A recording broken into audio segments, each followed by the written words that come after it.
Points of Articulation.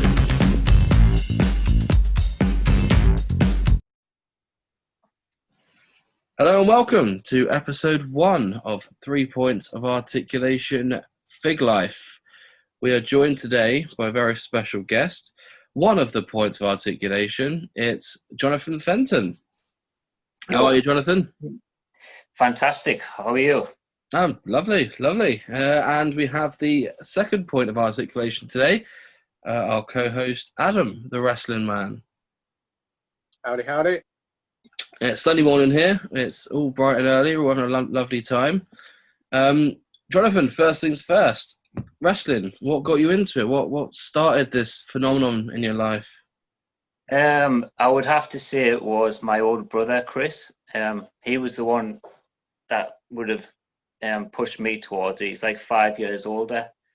So I remember him watching Survivor Series 90 was probably the first one I remember. Being pretty young at the time, but I do remember the matches and Hulk Hogan and the Warrior being the sole survivors at the end of it. And so, that's how I got into the wrestling to begin with. And then obviously spiraled into getting more videos, things like that. But it was mostly from my brother watching it, where I got the materials and just the idea of wanting to do things. I was quite heavily influenced by him at the time. Yeah, exactly. I'd say back in between 88 and maybe 92, there was a lot of the video covers I remember quite vividly. Whereas nowadays, if you said to me, what does Payback 2016 look like? I couldn't tell you. Whereas back then, you got, the bigger event, Survivor Series, nice bright colours. You've got Warrior always at the front, Hogan at the front. You know what you're getting, basically. It's a nice open book, which is good. So, obviously, the podcast is going to be all about figures, mainly, because that's what us three collect, and that's what we love, and that's what's behind you. So you're transferring from just watching the wrestling to then getting into the figures. And what was the first figure that you saw and you had to have? I would also refer to my older brother Chris. He would have been the one that got the figures first. The first ones he got was the Hasbro Series 1 Ultimate Warrior and Macho Man. So, he got the figures at first, and I was the one that probably played with them the most, to be fair. I don't think you could start off with a better figure than the Macho Man from Series 1 Hasbro. Still probably holds up today as one of the best ever. Oh, 100%. 100%. And I think there's always a risk giving your little brother your Ultimate Warrior Season 1, because that's one of the fingers that come off, isn't it? No, that's the Series 2. Oh, so yeah. So even so, the Warrior one, famous for the bit of brown nose, isn't he? Yes, that's right. I think I've only just recently got one with the clean nose. Adam, what's that yours? Hasn't changed today either. There's still some Mattels that are like that as well. Yeah, Daniel Bryan. John Morrison Mattel is like that now still. Yeah. It's the resin, isn't it? Because it's Warrior's hair that the whole original product's based on. So the underneath paint shines through. Same with the Andre the Giant. For some reason, the hair on that and the belly always seems to come through a bit lighter than the rest of it, and it's just a common thing with that. So to get an absolute minty one, which I know full well that your collection is very, very mint, is very very hard to get in this day and age. So going off into that, so you have your Hasbros, the earlier series, early to mid 90s. Did you ever have a phase where you didn't collect them, or a line that you didn't really get into? Yeah, definitely. By the time that the Hasbros had finished, or maybe near had come to the end, because I never seen any green series or anything like that, I would just continue playing with Hasbros until 1998 or something like that. To be honest, I wasn't watching too much wrestling between 94 and 98, more so just because I didn't have access to it. So that's probably where the collecting stopped. So I'd say the main series I missed was the Jakks PCA. But I did have quite a few Hasbros at the time. just used them to play with. And by the time this had all happened, my older brother was completely out of wrestling. My younger brother, Anthony, was into the wrestling. So I was getting influenced by my younger brother now, coming up towards 1998 when he was getting into the figures himself. And I suppose that leads into the next line that kind of influenced me was the WCW, the Toy Biz ones, where, well, as I said, I didn't watch much wrestling until 1998. And the only reason kind of switched to WCW was, first of all, I could actually get it on the TNT satellite channel. And because my favorite wrestler, Bret Hart, was now there. So that was the reason we started watching that. So then I was about maybe 14, 15 at this point. You don't really want to be seen as playing with toys or collecting figures at this point amongst your mates. So I was kind of pointing my brother in the direction of, well, you buy the figures and you bring them home and I'll play with you. So that's kind of the way it went with the WCW Toy Biz line. Yeah, it makes total sense. I think, I agree. If you're 14, 15 years old back then, I think it's more acceptable now. But I think back then, because it would have been, what you said, late 80s, early 2000s, it's a different kettle of fish, isn't it? Adam, have you got any siblings, Adam? I haven't, no, it's just me. It was a bit easier for me in that respect. I didn't have to kind of hide kind of anything I did or worry about anybody else or anything like that. Obviously, your brother was a help for you, but it could also be a hindrance to people as well if they've got like an older sibling and they don't want to look kind of like they're still playing with toys in front of them. But no, I was always happier on my own on that one. Yeah, I mean, to be honest, some of my mates would come around to play the figures as well, so it wasn't like it was too much of a big issue, but it was just, I didn't want, I don't know, maybe I was buying games at the time rather than, spend money on figures, but I'd push my brother towards buying the figures. So I think you touched on it a second then, but obviously your friends coming over and playing with the figures with you.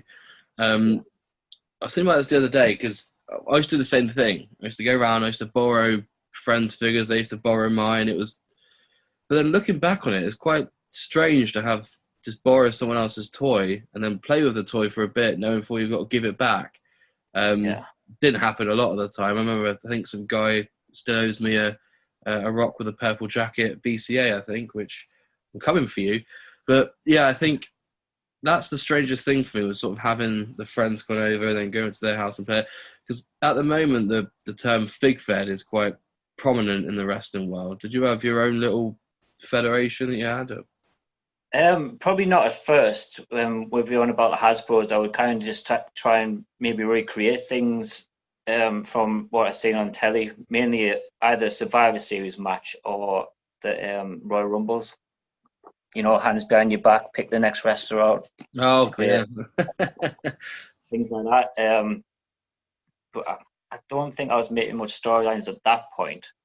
But it was when I was in the Toy Biz era. And with might have interjected some Titantron Live at the time. In fact, one of the worst mistakes I've ever made was I think I just started to get back into WWF around 1999, and I think X-Pac was probably the favorite wrestler at the time, and he just got a new figure released. I ended up swapping my entire Hasbro collection for an X-Pac figure to some kid down the street. Wow. I mean, I would say about 20 very beaten up ones, but it's still quite a lot for one swap. Yeah. So at that point, I didn't really want to play with the Hasbros anymore. I wanted the 6-inch scale type deals.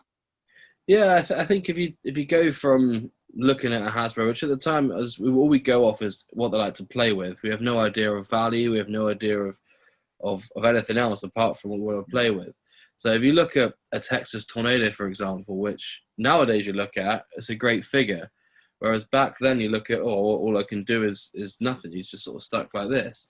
Someone offered me a swap back then for a Gangrel or an X-Pac Titantron Live. It's a straight swap. Whereas nowadays I'm like, So yeah, it makes sense, I think, in the day and age. Because the Titantron come through and nothing you've ever seen before. It's an entranceway which plays music. Lovely. So obviously from that, it then goes into the RA era, Ruthless Aggression, from Titantrons. Yeah. With a minor step in between where I had the same style of figures, but no actual Titantron. Did you get into the Ruthless Aggression? I had 0 Ruthless Aggression, 0 classic superstars. This was the point where I was completely out of the toys, and I suppose from 2003, I wasn't watching much wrestling at all. This was me becoming an adult. I was 18 at the time. And I think, again, I didn't have access to watch it. I didn't have Sky TV and things like that. I think I did now again watch the Royal Rumbles or WrestleMania if I would either borrow a tape or DVD, or later on maybe downloading a cheeky torrent. But at that point, there was no sort of toy influence anymore. That was just gone. It was in the rear view. And in fact, I think my mother had just give away them all as well, because I lived in Norway for a few years and the figures were there. So when I returned to the UK, the figures stayed in Norway, and my mum just ended up giving them away. I think it was to might have been to a charity, I guess, charity shop. There's no way of getting over it. What's that? Was wrestling big in Norway, or? Not really. There was odd few kids that might have had the DVDs. You would have to pay about £30 or something just to get a DVD. There was no shops that sold figures. I even looked around quite a lot. You were lucky to find like a DVD type store over there. So there was odd few, but it was mostly like my brother's friends. There was none of my friends that I even knew about it or was never on the radar. I think it comes down to what superstars or what countries they're from. Because if you look at, I could name you a Norwegian wrestler. I think a lot of it is the boom in the country is going to come from when someone from that country makes it big. I imagine wrestling in Switzerland's relatively big now because of Cesaro, and you know, in the UK also we had the Bulldog, and we had a few others as well through the 80s. So I think that's probably why in some certain places it's not as big as what it is over here. It's just because they've got nothing to really go. I mean, I'm not saying that it didn't exist. There wasn't a scene at all, but I think it was just at the time I was 18 to 20, something like that age, where it's kind of a time that you maybe do fall out, and obviously if other people you same age, they don't watch it or might not have even come across it. Whereas my brother's friends who were 5 years younger, they were watching it. There was a few of his friends that were into it. So I'm not saying it didn't exist over there, but it just didn't exist in my demo. In your world. Yeah. So obviously around then, that's like 2005. So that's like the sort of rise of the Cena, Batista, Orton. So obviously you'd have missed the whole sort of process of those guys coming through. So when was it that you then got back into the wrestling and the figs? I got back into wrestling again by Bret Hart when he came back in 2010 for his first appearance on Raw since '97 or something. So I watched that and I just continued watching ever since. But still, figures weren't really a thing for me, or nothing I really wanted to pursue. I did see like sort of a couple of the Jakks classics and thought, well, pretty cool, but I didn't really care enough to buy any or things like that. But it was in about 2014 where my girlfriend's kids started getting into the wrestling. So we thought we'd best get them some figures to play with. And that all spiraled into me getting my first figure for, 14 years or something like that. And it was the Bret Hart ringside collectibles, a pink figure. Nice. Pretty good one. Is that him there? There he is. I can see him. So that's the one that re-inspired the collection. I'll leave him there for now. Beautiful figure. Look at him. It is. It is. I think it's still actually my favourite figure from Mattel. So, and he's pink, big unlike influence. the new Bret Hart, which is peach. Which Yeah, it's an awful colour. I don't know how that Yeah. slipped through. I mean, Bret Hart to me is just bright, not like this sort of pink, but it's bright, like bright pink, fluorescent almost. Yeah, I mean, this pink's stands out. perfect for him. Absolutely perfect. I don't Yeah. know why they couldn't just stick to this colour. What more could you want from a Bret Hart figure? Yeah, I mean, I don't even mind the hard plastic because I think it looks better if you're not going to play with it. Definitely. I think that's the thing that they're leaning towards nowadays. I mean, if you look at the recent releases that they've had for Mattel, there's not many in there which I think that people are going to play with. They're a lot better to display.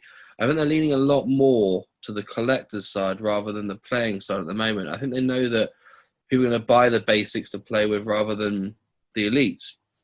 So I guess that's sort of the next question is, at what point did you decide that collecting was going to be the thing you were going to go ahead with rather than keeping things to play with the child with? It probably would have been just shortly after receiving this first figure because I knew I wanted to, but once I seen that, I wanted to collect any sort of legend figures. I think the next ones I would have got were like the likes of Hillbilly Jim and the Honky Tonk Man, Iron Sheik, because I think they were going pretty cheap at the time. So basically the Legend series would have been the thing that really got me wanting to collect. So at that point, I realised that I just wanted to collect any of the Flashback or Legends figures in the line. I would, if I could, I would try and get combined postage on, eBay auctions, things like that, to try and, save some money that way. Or buy them in bulk and sell the ones that didn't, which spouted the next thing that we may go into just in a bit. Exactly. Yes, I think that's sort of the gist of it, isn't it? I think that we look at the figures that they've released for the Legends, they put a lot more effort into making them look collectible. When it comes to, obviously, because I've seen your collection of classic superstars, so when did that start? Classic superstars. This would have been maybe something as a later thing because obviously I said I was buying bundles and selling them ones I didn't want, which spoured into where I am now and a full-time seller of figures online on eBay mostly. So there was a deal I came off. I think it was about 70 mint on card, mint in box wrestling, classic superstars, and I ended up buying them for on the group from I think it's like called Sean. I can't remember his last name. Apologies, Sean. Shout out to Sean. Yeah. So I bought like 70 of them, which with the initial intention to sell them on for a bit of profit. But once they arrived, I just thought, oh man, I love the packaging. I think they'll look great all together in a line.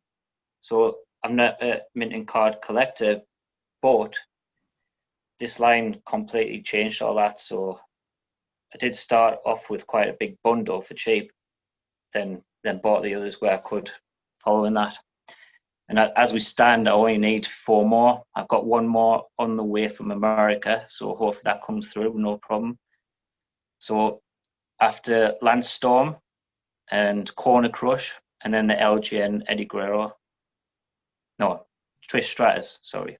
I've got Eddie Guerrero on the way. Easily confused. Yeah. I couldn't remember which one I ordered, which one I didn't. Perfect. I mean, obviously, Adam, I think also we're going to touch on this on episode 2. Nice little preview for everyone. But what's your view on the classic lines, Adam? Yeah, I really enjoy them. It's one where it was very sporadic for me picking them up. I quite like the tag team ones, if I'm completely honest, more than the single ones, like the 4 Horsemen ones and ones like that. But yeah, I think they put a lot more effort into those ones. It was in Forbidden Planet, I think it was. They always knocked them down to like £4 or £5. So that's where I picked up a lot of mine years back now. Forbidden Planet are a bit more expensive than that now. But yeah, really like them. I think there's still a place for them now amongst the Mattel ones. So yeah.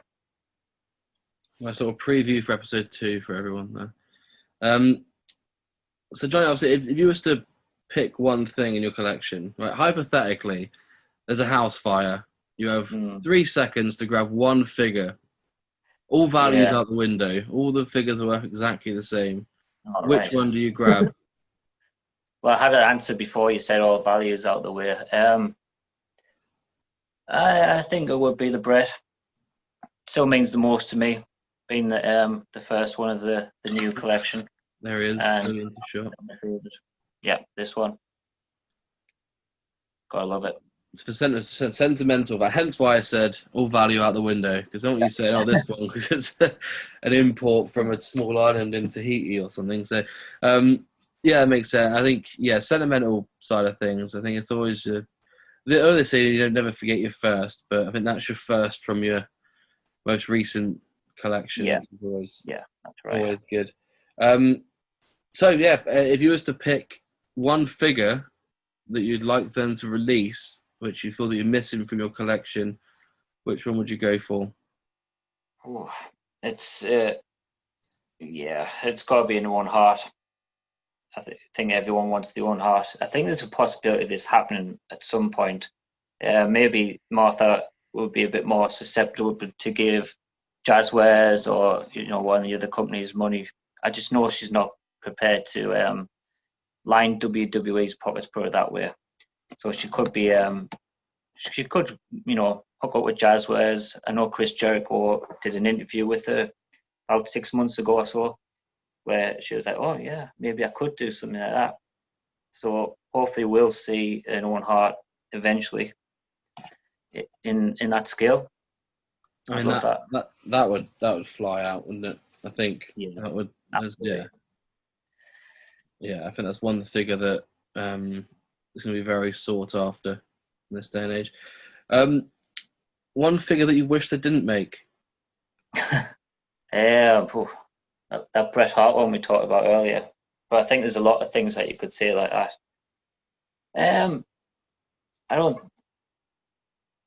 can't really think of anything I'd categorically say, "Oh, wish they never made that," because it's all there. It doesn't really matter. I just won't buy it. Just ignore it. Yeah. Even the Bret Hart.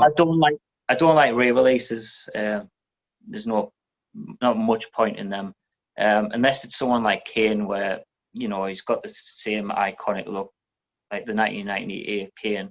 Don't mind if we re-release that, because, well, there's not much more you can do with Kane. Although they're getting a bit more creative with, Undertaker as Kane, or the Survivor Series 2001, which is probably my most recent pickup as of today. Yes, I think with Kane, roughly, well, you would have missed the whole thing, but in the Ruthless Aggression era, where they released the mask off Kane, I remember picking it up from Asda. I think that was about between £9 and £10, or maybe £12 or something. And I thought, this is quite a good figure. And then I think they released the same one maybe 2 or 3 times after that, or very, very similar. And it's just become like I just despise looking at it. Truth be told, it's not a good figure. I've got quite a lot in my own stock to get rid of, but it's still not a bad seller, to be honest. Kane's a good seller. Everyone wants Kane, especially the kids. So even if it's mask on, mask off, still pretty decent. Although mask on is always best. Yeah, it's toyetic, isn't it? You can't get more toyetic than Kane.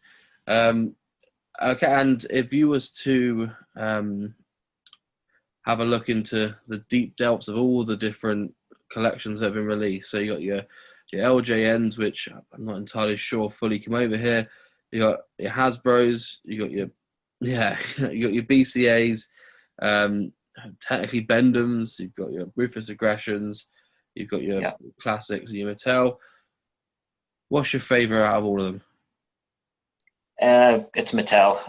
I couldn't say it was even the nostalgic factor of the Hasbro still doesn't make me think they were a better figure than Mattel. And I think that goes to prove it. The background here. Yeah, although definitely. I do love the Hasbro for the the nostalgia fact, but yeah, it is Mattel for me. Maybe Jazzwares, if they create a Legends line, could surpass it. You never know. Yeah, I think we're getting a lot more opportunities now to look at, because I think if you look at all the older wrestlers that are on AEW at the moment, Yeah. there's a lot they can do with that. Obviously, they got Tully, they got Arn, they got Jake. You're right. So Dustin Rhodes is a classic. That's a pretty good omission as well. We've never really had the Dustin Rhodes in this sort of scale. As a WCW natural, that could be a good one for Jazzwares to release. And I think if you also look at Taz, for example, we haven't had Taz in the Mattel line, which I think would be even though like Jim Ross or Tony Schiavone, they've got quite a lot of classic guys that could release in that sort of form as well. Because I think everyone does want to commentate and things like that in the collection as well. Yeah, definitely. Because as I said before, a lot of fig feds and a lot of figure photography now is becoming a lot more popular. On YouTube, people put on Instagram pages and all sorts. And I think that's one thing that they are missing is just, obviously you get a Build-A-Figure Jim Ross and you can get a Jerry the King Lawler, but I think having like an actual set commentary to Tony Schiavone was one of the biggest voices in sort of mid to late 90s, wasn't he? And even the earlier stages in WWF. So I think that's one thing that they are missing is just having completely different commentators to match what you have in the ring. I think Jazzwares will absolutely do that eventually, but obviously I'm wanting some sort of flashback version of those guys, not a current. Because I know you said about Jim Ross, but that was more of a 2010 Jim Ross rather than the 1990s Jim Ross. But yeah, definitely into anything like that. So hopefully they do a Legends line of some sort, or even just put the odd one in every series. Yeah, and referees as well. We've just got the Danny Davis one, haven't we? Yeah, that's pretty cool. I think I'd only really pick up a... Yeah, no, Earl Hebner's good as well. Yeah. I'd pick up a Charles Robinson, I think. I suppose. Mini Nate. Lovely. So that's all we've got time for in regards to the realms of the fig life of Jon Fenton. Flashback Jon Fenton, might we add? Yeah, maybe. Superstar. Obviously, one last quick thing. So, obviously, you mentioned earlier about your eBay shop that you use. Obviously, so you bought lots in, you flipped lots on eBay. It's going really well. Where's what's your sort of what's the eBay name? It's on eBay. It's wrestling.legends.figures. Wrestling Legends Figures on Facebook. If you want to like the page and get 20% off any price you see on eBay. So hit me up. Nice little plug. Lovely. So hopefully we'll be able to have a look and have the same interview in a few years' time. You're going to tell me how globally super static your wrestling shop is due to this podcast. But we'll be back for episode 2 with your man there, Adam, the wrestling guy. Give us a wave, Adam. Give us a cheeky smile. We'll be back then. And thanks, Jonathan, for the interview. Anything else to add in there, Adam? No, interesting. Liked it. Give me a few ideas. I'm glad he went first. Yeah. Brilliant. Well, thanks, Jonathan. We'll catch you again on the flip side. And thanks for your time. Cheers, mate. Have a good day. Bye. Appreciate it.